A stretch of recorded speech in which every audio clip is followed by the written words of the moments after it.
All right, ladies and gentlemen, the day has arrived when we will fight battles in the Civil War. So, our essential questions are: what was Lincoln's overall goal for much of the war? You write that one. What was his overall goal? And describe the Anaconda Plan, as in like snake anaconda. The third one, which you don't have to write, says, how did being a perfectionist hurt General McClellan? So you need to know about him. All right, so early stages of the war. We got to go fast to try to keep up. Since both the North and South had to act very quickly to raise money for their war effort, the North enjoyed several financial advantages, which include the national treasury because they're still in part of the United States, and money from tariffs. Legal Tender Act is going to be passed by Congress in 1862 to create a national currency known as greenbacks. I have an example here for you to see. There they are, greenbacks. Okay, so greenbacks are going to be printed as legal tender. Southern financial situation, not so good. Most Southern planters are in debt, unable to buy their bonds. Southern banks are small, they have few cash reserves. The South resorts to taxing the people to finance the war. The inflation rate's 9,000% in the South, 80% in the North. Inflation is when the price of items goes up and up and up. The South, it goes up by 9,000%. So you can see that living in the South during the war meant very hard times. Okay? All right, so party politics. So many members of the Republican Party are abolitionists. Okay? Lincoln's goal during the war, which will change, but right now during the war, is to preserve the Union. That means keep the United States together. Do not let the South secede, or they have, but do not let them totally break away. Fight this war to force the South back in. So keep the Union together, the United States together, even if it meant allowing slavery to continue for a while. Now remember that's his early goal. Preserve the Union. Deal with slavery as second issue, but preserve the Union. Northern Democrats are also divided. One faction is called the War Democrats, and they support the war. They want to restore the Union the way it was before the war, but they oppose ending slavery. They don't want to get involved in that. The other group is called the Peace Democrats. They oppose the war, and they call for reuniting the states through negotiation rather than all this fighting. Let's see. Oh, I don't have any pictures yet. All right, we're done with that. Republicans saw this view as treason and nicknamed these Peace Democrats. I'll go back to that. Peace Democrats, who oppose the war, against the war, and want to reunite the states instead of fight. A lot of folks are going to say Republicans who want to end slavery, who do not want the South leaving, who want to stick all these United States back together and force the South to have no more slavery. They see this as pansy business, these Peace Democrats, as giving in. And they call them copperheads. They're dangerous like copperheads. Okay, that is one that I do have a picture of. And you'll see here, it's like the copperheads are striking against the Union. And the copperheads would be, you see, they kind of, with the hat, they kind of look Southern. So they are Peace Democrats. Okay, they oppose the war, and they say, just let it go. You know, whatever with slavery, just let it all go. And they're basically not helping preserve the Union. Okay, Peace Democrats are copperheads. They're the same thing.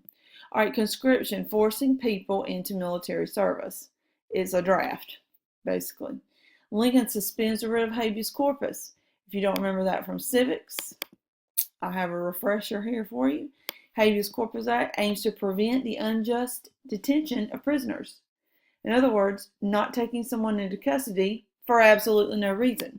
Lincoln, one of those kind of bad things people do say about him, if at all, is they say that he got rid of habeas corpus during the war, and said that, which allowed a prisoner rights and all this, and he's going to say, no rights, no trial, we're in the middle of a war. If you're causing a problem, you'll just be arrested and thrown in jail with no end in sight. So he does get rid of habeas corpus. Okay, gotta know Anaconda Plan. So I brought something for you to remember it by. This is our snake that is in our house quite a bit. He's not real. We have one of many, okay? So the idea behind the Anaconda Plan is just this. It is devised by Winfield Scott. So Scott's basically going to say, remember Scott? Scott from the Mexican War, who took Mexico City. He's going to say the Union Navy needs to blockade southern ports and cut off, like constrict, cut off their supplies.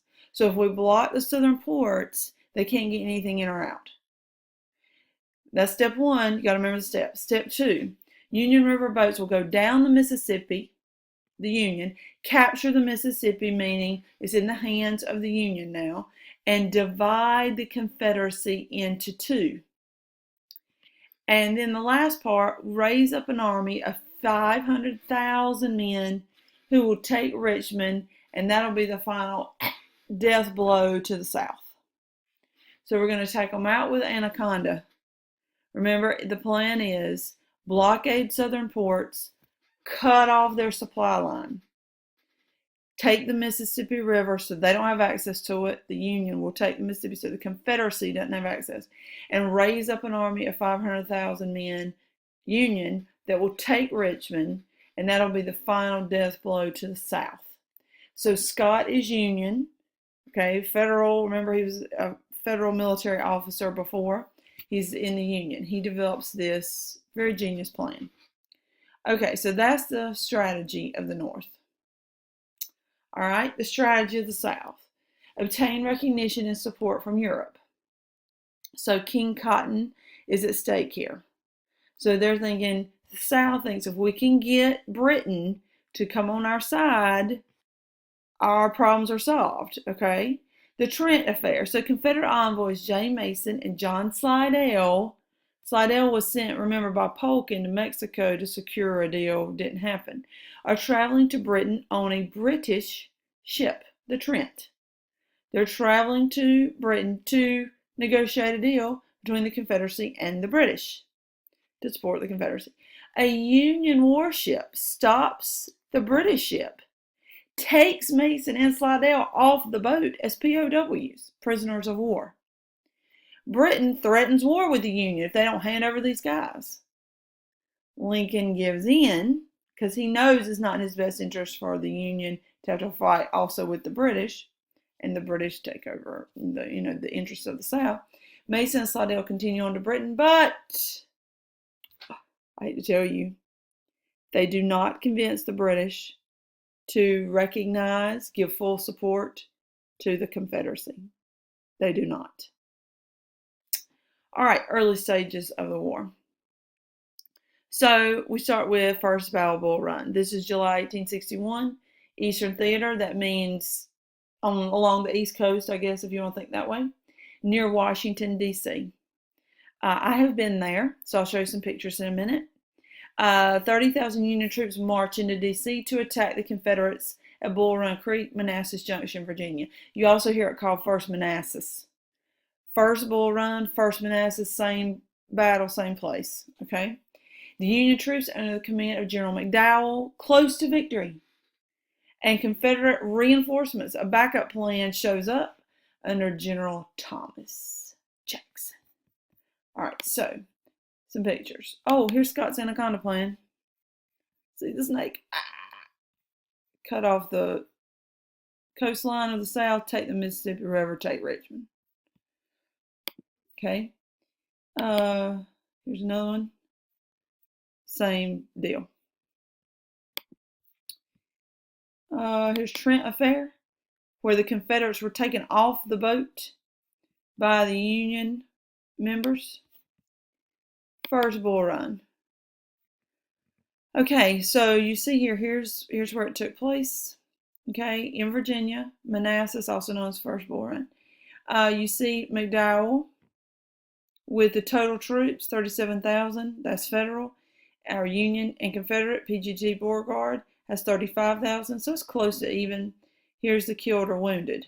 You see the Union loses more than the Confederacy. I wanted to show you McDowell. He's not even on here. Okay, I want to show you Jackson. Stonewall. There he is. Stonewall Jackson. Okay, I'm going to show you something else in a second. First, I got to get to the next sheet. Jackson counterattacks. His reinforcements show up. He counterattacks. He sends the disorderly Union troops on the run. They're retreating. There are Southerners in Virginia who've come out to eat their picnic lunch and watch the battle. That proves to you how the South really thought they were going to win this war in like a couple months and it'd be over. And a lot of the civilians thought it was just like an enjoyment thing. They were going to watch this war like reality TV. Well, when Jackson counterattacks and the Union starts running away, they run right towards all these people picnicking with their families who are out to watch the war. So all these people get like trampled and are having to like run for their life. Jackson stands there like a stone wall and thus receives his nickname Stonewall Jackson. The Unions, the ones that are left, are shooting at him. He stands like a stone wall, rallies his troops, and they end up forcing a retreat by the Union. The winner is the Confederacy. But they're too tired to attack D.C. That's a shame. They should have attacked D.C. They had the momentum, but they don't do that. The Confederacy wins. The results promotes this myth that the rebels are invincible. And Lincoln calls up more troops under the command of George McClellan, who I'll talk about later. Okay, very quickly, I want to show you some pictures of mine. These are some mini balls. These are the cannon balls. And you see the cone shapes that they use at First Manassas. Okay. This one is me standing at Stonewall Jackson's monument at First Manassas.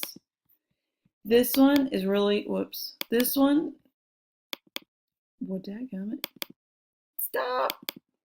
This one, not a very good picture, but you see the tools used by the doctors when you had to be amputated because of some of these rifles and other weapons here, swords they use at First Manassas or First Bull Run. Okay, so New Orleans, David Farragut. You got to know David Farragut. He is the leader, commander of Union force of 42 warships. He's a Navy guy. He's a Navy admiral, okay? His fleet is going to go down, their idea is to take the Mississippi. They're that part of the plan. They're going to bombard Confederate forts. He fails to destroy the forts. He decides at 2 a.m. on April 24th to send his ships along the river towards New Orleans. Okay? They're going to expose themselves to enemy fire. He loses only 4 ships. On April 25th, he arrives in New Orleans. Okay, sorry, had a child interrupt. All right, so I think I was at New Orleans. He sends his ships down New Orleans, only loses 4. On April 25th, he arrives in New Orleans with General Butler's troops, taking over the city. The winner, the Union. The result, New Orleans, the South's largest city and the center of all cotton trade, now in the Union hands. Shiloh. So Shiloh is under the command of Ulysses S. Grant, that battle. For the Union, his troops seize control of the Cumberland and Tennessee rivers in the South. He leads his troops up the Tennessee River to Corinth, Mississippi. The Confederates are being led by P.G.T. Beauregard, who tries to stop the Union advance by attacking Grant's troops. Okay? So he's going to try to attack Grant. All right? The battle takes place 20 miles north of Corinth, near a church named Shiloh. Grant is able to assemble a defensive line, holds off the rebels. The next morning, he goes on the offensive, surprising the Confederates, forcing them to retreat. Who wins but the Union? All right, I'm going to stop here. I'm going to make a second video to finish it up. And on that video, I'll do the essential questions with you. Okay?